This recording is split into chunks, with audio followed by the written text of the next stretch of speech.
Test, test, test, 1, 2, 3.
and I'm the president of the Pi Alpha chapter. We are beyond excited you could join us tonight to celebrate the academic achievements of everyone being initiated and honored tonight, and reflect upon the standard of celebration by welcoming family members and guests and extending gratitude to those who make this possible. Thank you all. Now I'll have Gianna come and introduce our speaker for tonight.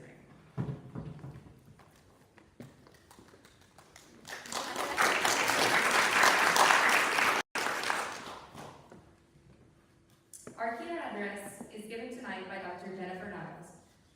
Dr. Jennifer Niles is an assistant professor and school counseling track coordinator in the Department of Counseling and Educational Development at the University of North Carolina at Greensboro.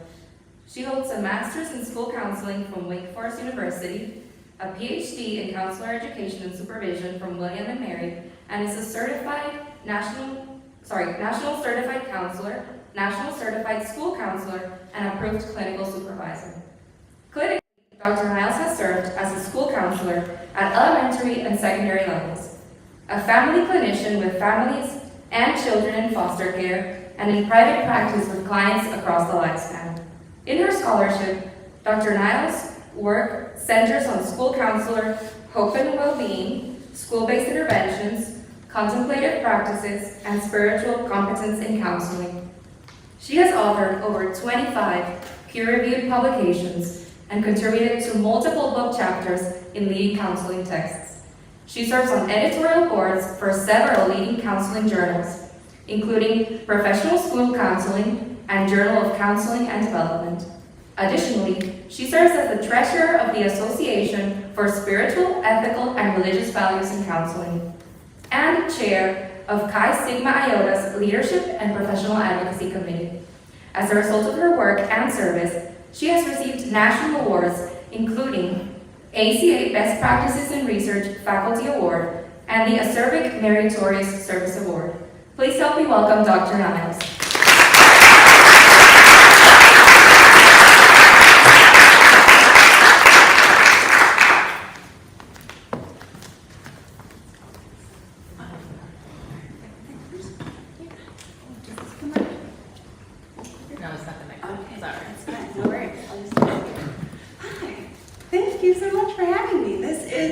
So meaningful, personally, selfishly, to be here because I'm a grad of this program. There are faces who taught me in this in this room, and so it's so exciting to be here and to celebrate you all for being part of Chi Sigma Iota.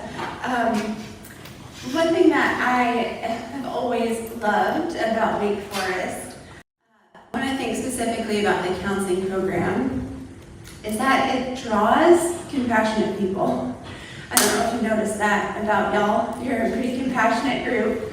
And you truly, I watch you live the motto of Wake Forest. I watch you live pro humanitate and do things in service to and for humanity in a myriad of ways, and I admire that so much about this community. And so for those of you who are students and who are joining CSI today, I am so excited for you and about the ways that you also continue to build that legacy of for humanity and compassion in all the work that you're doing now and all the work that you will do. One of the things that I love especially about this motto is how hopeful it is. Especially right now. The world is a little bleak. And we've been saying that for a few years, it feels like. But I love this idea of giving back to others for humanity in service to others, and that you all embody that so well. It's very hopeful to me. And hope is something that I have been studying and thinking about over the last several years.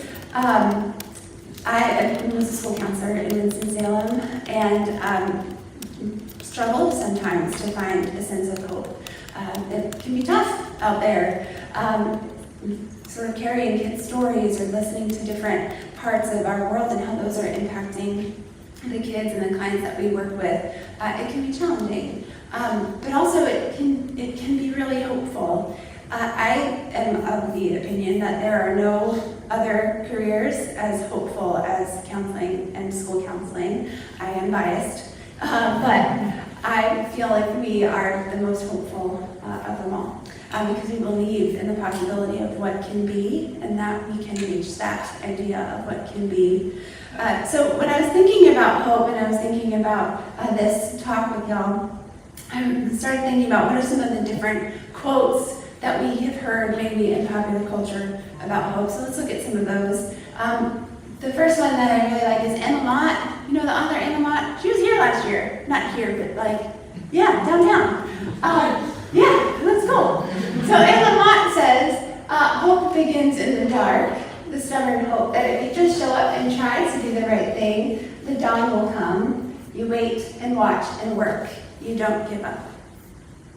And then I'll read this one too. It's kind of tiny letters, but this is President Barack Obama says, hope is not blind optimism. It's not ignoring the enormity of the tasks ahead or the roadblocks that stand in our path. It's not sitting on the sidelines or shirking from a fight.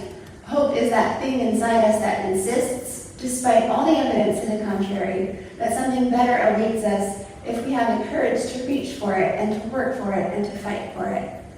So there's a grit to hope. There's not ignoring that there is darkness or challenge. There's a perseverance to this idea of hope that really appeals to me.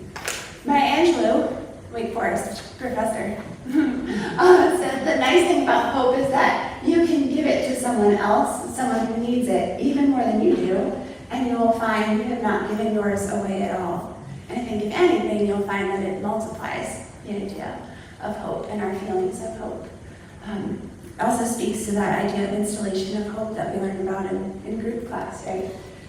And then another one is by poet John O'Donohue, and he makes the distinction between optimism and hope, or how he conceptualizes the difference between optimism and hope. And he says that optimism is always based on a certain amount of evidence. It must be over the halfway mark so that you can be optimistic.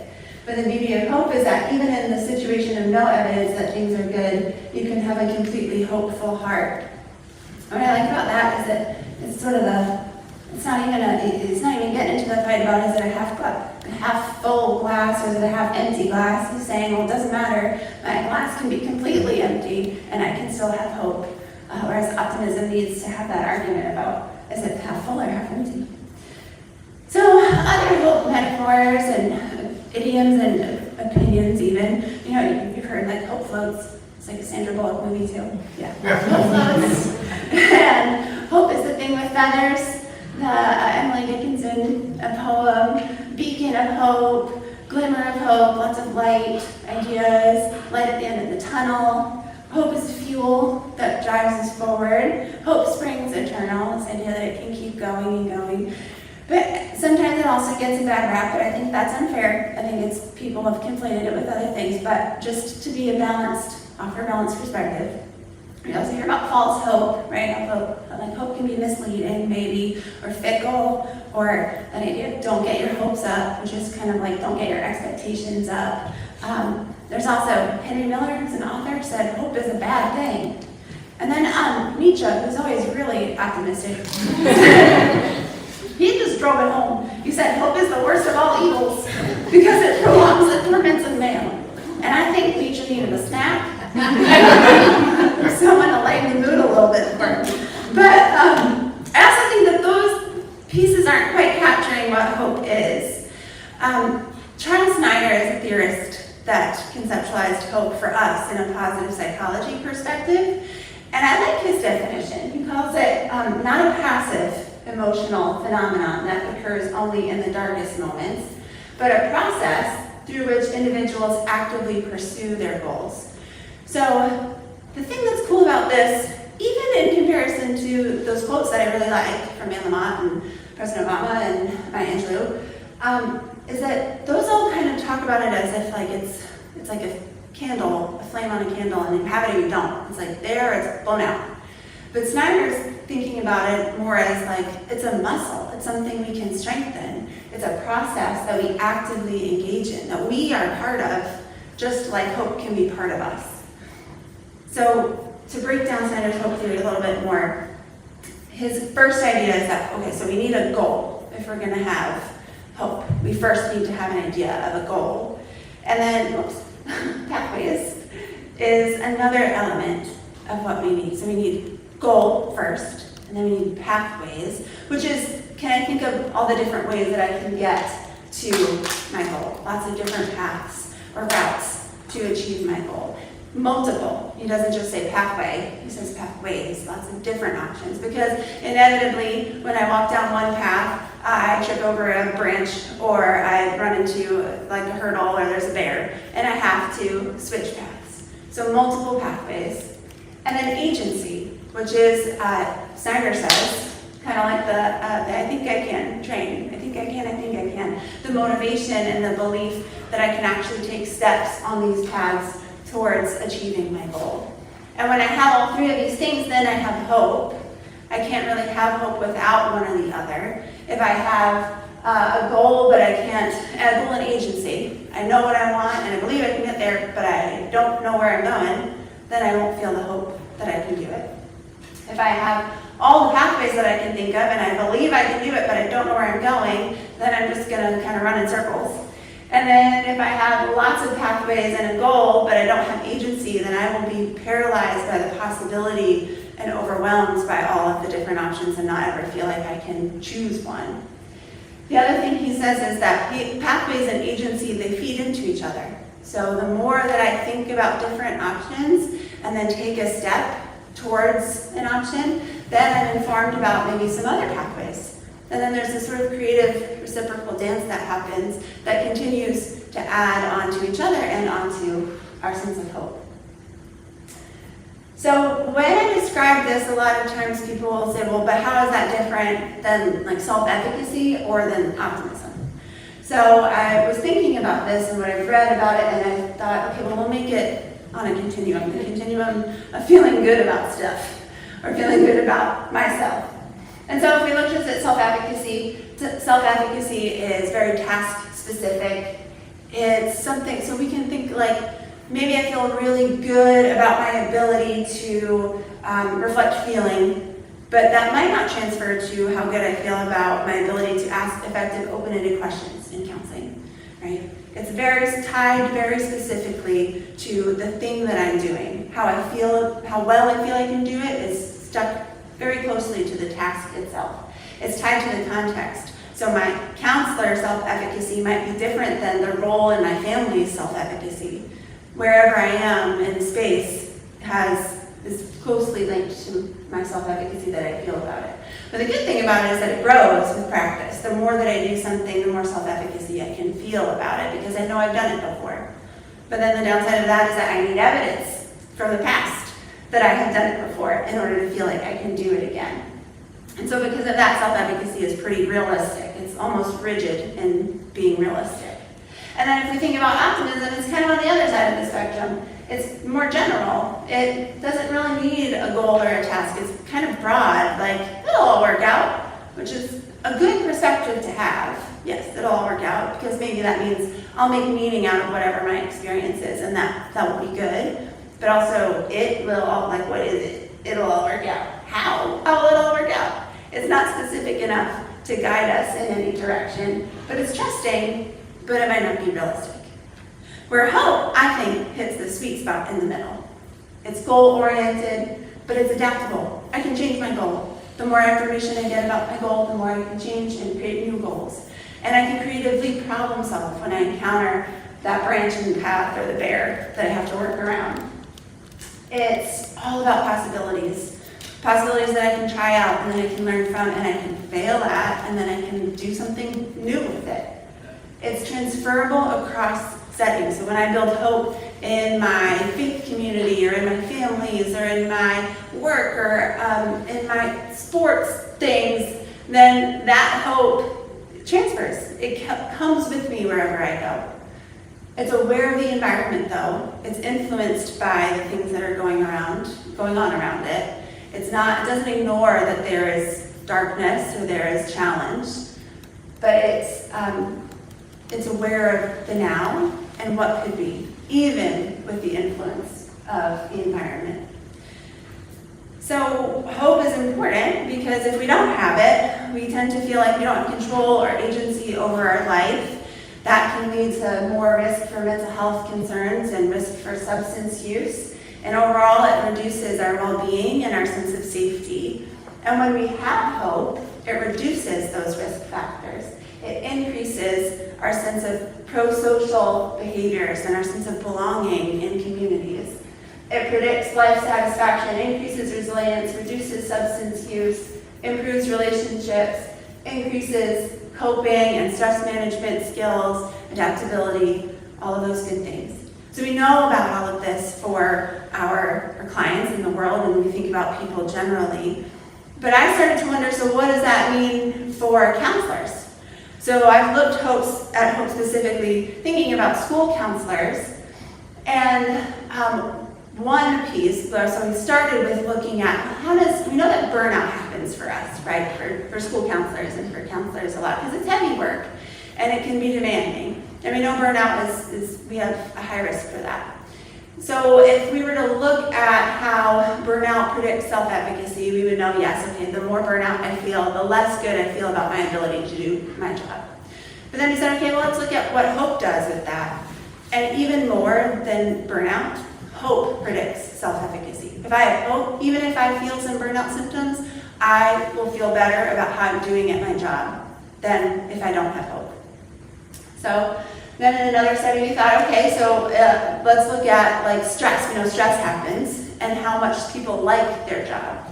And similar findings. So even though school counselors and counselors might feel stress, if they have a sense of hope, that hope will predict how much we like our jobs more than the stress does.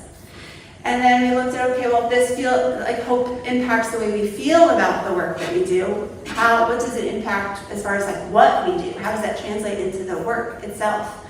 And we found that when we have hope predicts the counseling activities we do, the consulting activities we do, the coordinating activities we do. So specifically for school counselors, thinking about our schools and what are the initiatives we want to bring into our schools and how do we want to make systemic change while also connecting with people individually and also connecting with others in support for kids and families and clients. So the more hope we have, the more we do this stuff. And then the more we also are leaders. So hope predicts our leadership skills and the leadership activities that we do. It also predicts the advocacy that we do. If we have higher hope, we will advocate for other people more. If we have higher hope, we also feel more self-efficacy in our multicultural counseling abilities and our ability to be agents of change for others, for our clients, for our students and families. It also predicts our ethical and legal issues in counseling, self-efficacy. That's a long one, but it predicts if we have more hope, all of this stuff, all of these socio-political changes that are happening, all the ethical dilemmas that we encounter, if we have a sense of hope, we will navigate those. We will believe that we can figure it out. We can see that there's an answer that we will get to, and we can figure out and use our resources to get there. And then that affects how we make effective ethical decisions. And all of this stuff is like, that's the job, this is the work, right? And so with hope, the more hope that we have, the more we can effectively do these important counseling things. But because hope is aware of the environment, it is like there is tough news, which is just gestures at the world. There are things that are impacting us personally, are impacting our families, are impacting our clients and our students and our schools and our communities, our country, our globe. We could go on and on. There are things that are impacting all of that. There are a lot of drains in the world right now and in the last several years that could drain our hope and our resources, for sure. And we know that hope is influenced by the environment. So yes, hope can go down because of some of these things. But because hope is malleable, it's malleable in both ways. It's influenced both ways. It doesn't just go down. It does change with the environment, but we can also do things that strengthen our hope as well. It's not like a doomsday thing. We can build it back up. And the ways that we see in the research that strengthen hope include things like journaling and goal setting, meditation and mindfulness, movement, dance, connecting with others, and helping other people. So does this kind of look like your a counseling program's activities? A little bit. We reflect all the time. We're doing journal reflections all the time. We are setting goals all the time. We are being mindful of how we're feeling all of the time. We're maybe moving, maybe we're doing creative practices. We're connecting with others is the core of the whole counseling thing, right? Helping other people. So when you feel hesitant about, oh, I have to do this project, just remember it's building your hope. Actually, it's helping you. All of these things naturally start to build our hope. And all of these things are part of counseling. And remember that all of the hope that you build transcends context. So when you're building it here, you're also building it for yourself somewhere else. And when you're building it for yourself somewhere else, you're doing all of those good things like ethical decision making and counseling activities and coordinating with others. All of that is enhanced because of the hope that you feel as a result of these things. So I think that the even better news is that counseling lives in hope. Counseling exists in the intersection of what is right now and what can be in the future. Counseling is the ability to sit with someone and communicate somehow in our presence or in our words or just in our being there, or the space that we create, that maybe you don't see it yet, whatever it is. You might not see it yet, but I can see it, and I can see it in you, and I will walk with you through that. It's believing that someone doesn't have to have evidence of having achieved something in the past in order for us to believe and to trust that in the future you could get there, right? Something can be possible. And when someone can't find hope for themselves, counseling is the thing that says, okay, well here, I have hope. You can borrow some of mine. And through that, it continues to grow. All of that is counseling. And then when I think about where we are in this room, the even better news is that you have chosen to become counselors. You are willing to live at that intersection of what is right now and what can be for yourself, for the kids that you help, for the clients that you help, the families you help. You are willing to live at that intersection and to communicate to someone or to someone's multiple people that it's okay if you don't see it yet. I can see it, and I can see it in you. And you are the someone who believes that your client or your student can achieve something whether or not they've done it before. Most fifth graders haven't gone to college yet, but we can believe that they will get there, right? Even if all evidence points to something else, we can believe that it can happen.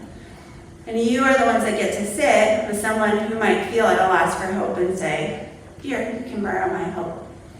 And so when I think about that, and I think about all of you and all the things that you've achieved already, and joining Chi Sigma Iota, and all the effort that you've put into counseling and all the things that you will achieve, that makes me think about what is counseling if it's not hope? I mean, that is hope to me. And then that, when I think about Wake Forest, makes me think, what is hope then if it's not for humanity? So, thank you very much for your time.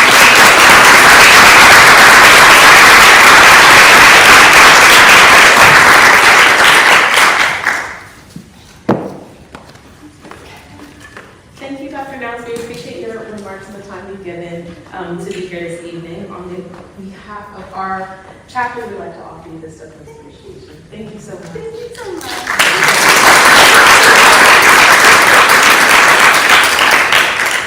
And at this time, we will take us through the installation of our new members.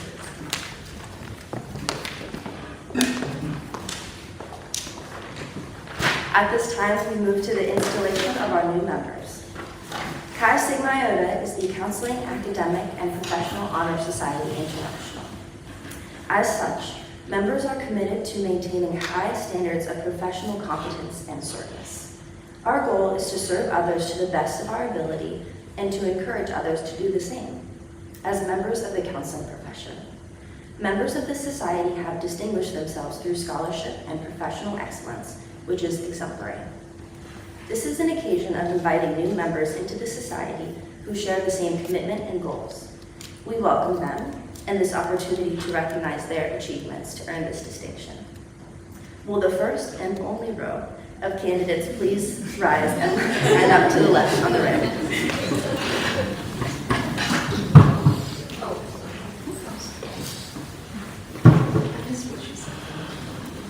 Membership in this society will have a unique and special meaning to each of you. The common meaning, however, will be the same. You are dedicating yourselves to continued excellence in both scholarship and counseling practice. As such, you ascribe to high standards of performance in all that you do. At this time, we will invite new initiates up one by one. Please walk across the stage as we call your name. I would now like to invite Dr. Farrell to come through our new initiate.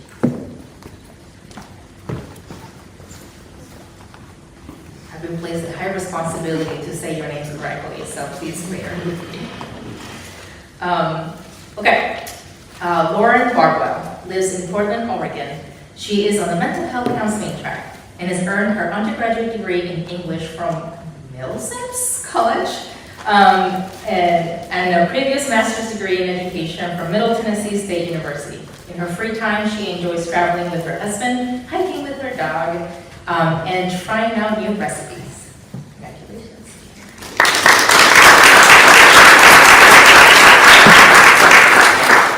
McKenna Barquette. Okay. Oh, thank you.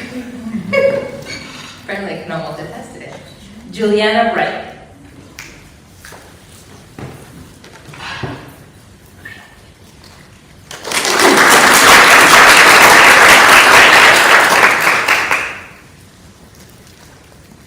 Sierra Ferguson was born and raised in San Diego. She attended undergrad in Hawaii Pacific University, where she studied psychology with a minor in biology and played their volleyball team all 4 years. In her free time, she enjoys teaching Pilates, walking, film photography, reading, adventuring with her husband and dog, and she couldn't join us today. Becca Gaines.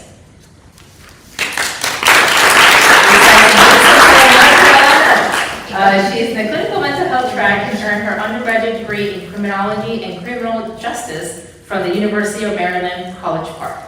She also obtained her master's degree in criminal justice from the University of North Florida.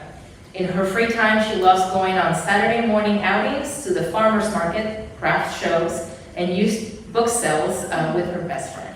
Congratulations. Shelley Law is from Dallas, Texas. She is on her clinical mental health track and earned her undergraduate degree in early childhood education from UAB. In her free time, she enjoys traveling, being in nature, and spending time with her husband and 3 children.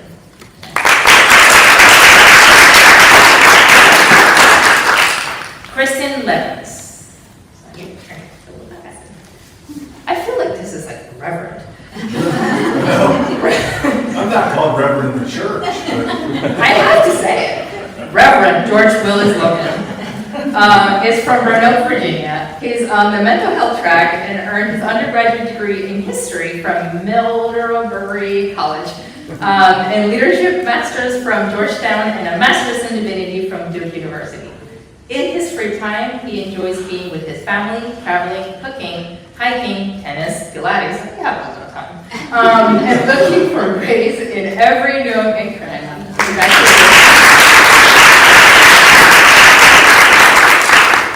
Reverend, I need some advice on how you manage this. Madison Nix is from San Luis Obispo, California. She's on the clinical mental health counseling track and earned her undergraduate degree in political science and Spanish from Trinity University. In her free time, she enjoys scouting thrift and antique stores, reading mystery novels, and spending time with her loved ones at the family playhouse.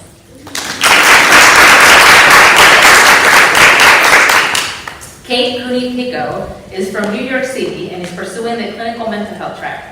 She earned her MBA from New York University's Stern School of Business and holds an undergraduate degree in international relations, in East Asian Studies from Pennsylvania State University. Kate enjoys spending time with her family and volunteering with her parents' network at NYU Epilepsy Center.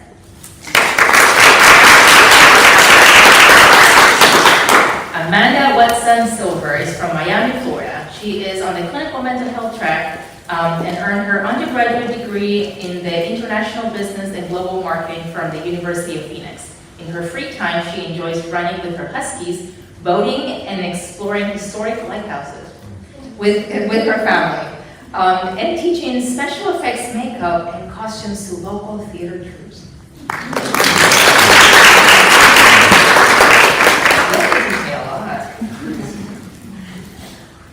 Anne-Marie Thacker is from Rockport, Texas.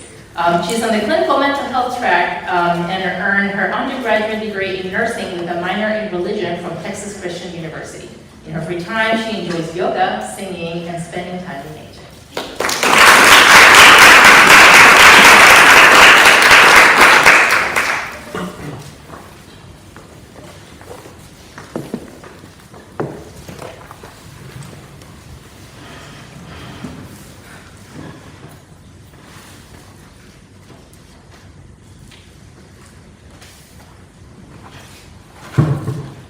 The following candidates' applications have been received and acted on favorably by Chi Sigma Iota in this chapter. We are pleased to present them as worthy memberships in this chapter in society.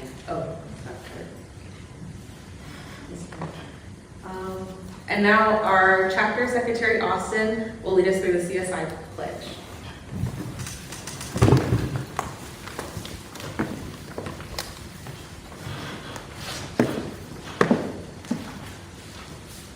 Okay, we got a call and response thing here.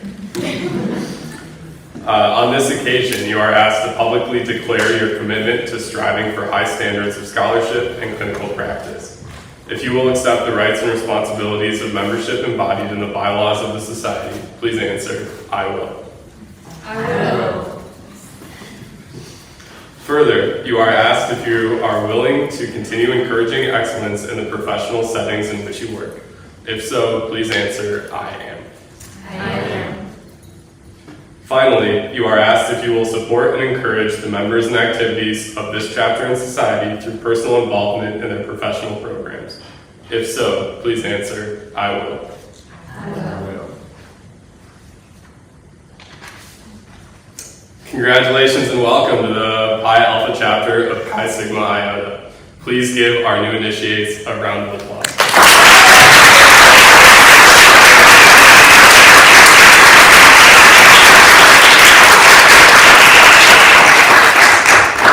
Congratulations, thank you.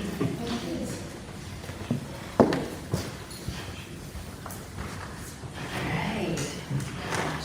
Got a special announcement today. So tonight we want to take we want to take a moment to honor someone who's given so much to our chapter and our counseling department. So we do have a certificate of appreciation to Gabby Coleman. So please come on in.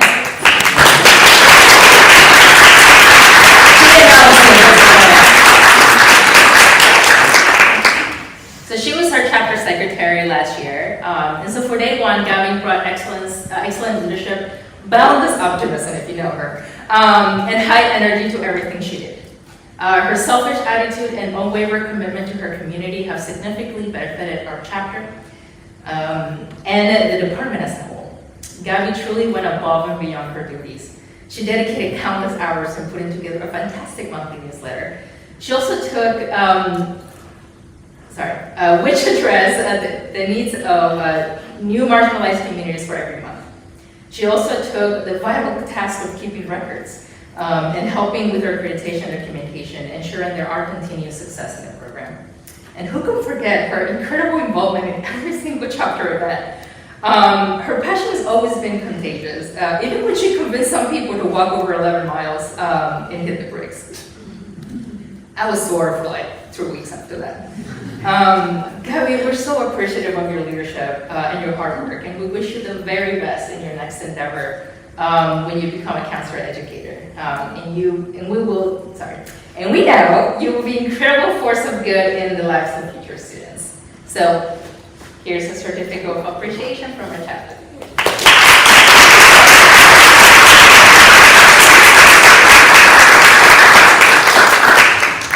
All right. So thank you all for coming tonight to help us celebrate achievements of all of you and all the students Taking the challenge of graduate level training in counseling is not an easy feat. Many of you balance jobs, family obligations, and some impressive hobbies. And we know their sacrifices are many. You should be so proud of your accomplishments this evening. And I speak for a counseling department faculty that we're so proud of you. And I hope that all of you will continue to take pride in the profession that you have chosen and continue to strive for excellence as you become leaders in the field. So we'd like to take this opportunity, there's two things. So we'd like all of our new initiatives to come forward so we can take a group picture. And after the picture, join us in the lobby for a quick celebration toast of, unfortunately, non-alcoholic sparkling juice. So please come forward and join our celebration.